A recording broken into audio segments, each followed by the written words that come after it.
Ayan, so magandang hapon, no? Dito tayo ngayon sa fabrication, no? Para kuhanin natin itong molder, no? Ayan, tapos na pala ito. So, mayroon tayong natapos dito. Ito yung tawag dito. Ito yung pangatlo. Baka masama pa natin ito ngayon. Hintayin natin to. Kaya pa to, kuya, di ba? Kaya pa. Ayan, dito si Kuya Mimer. Ihi lang daw ang pahinga nito. Iwan ko lang kung totoo ba. Yung standard natin, kuya, tapos na? Ay, ayun pala. Kuya, saan ka nung nagbigay ako ng biyaya dito? Wala ka? Bye-bye.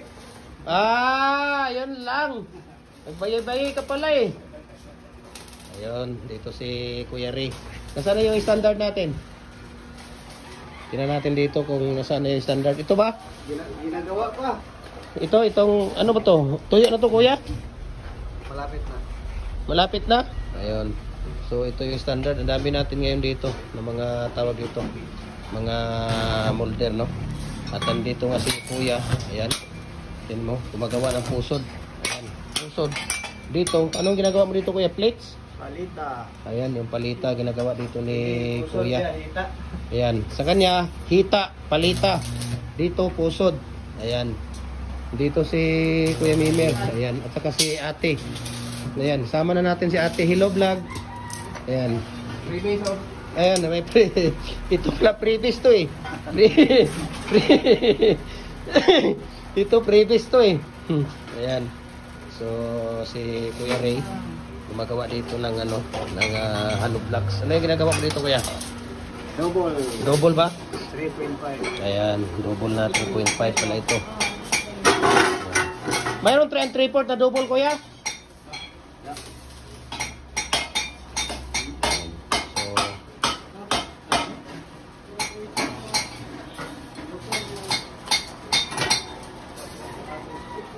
hintayin natin dito, no? Ayan.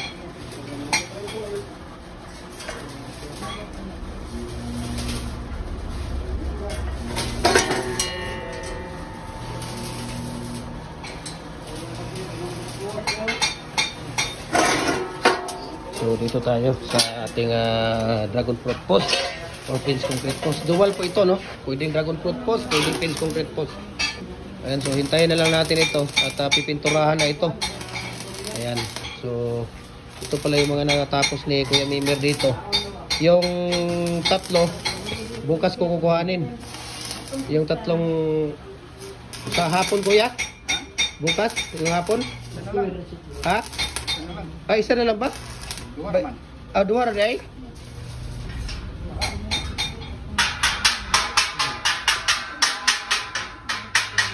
Ayun. Hindi. Bigyan kita ngayon ng ano? Bigyan kita ngayon ng... Ha? Okay lang? Bigyan kita ngayon? Oh, tatlong tunga para sa ano? Bigyan kita ngayon ng ano? Ha? Bigyan kita ng... Hayaan mo na yung machine.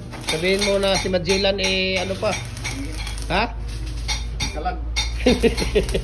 Ayan. Okay. So, dito tayo sa fabrication, no? Ito po, no? Nakatapos na. Tapos na ba ito, kuya? Full weld ka pa dito? So, ilang minuto pa to?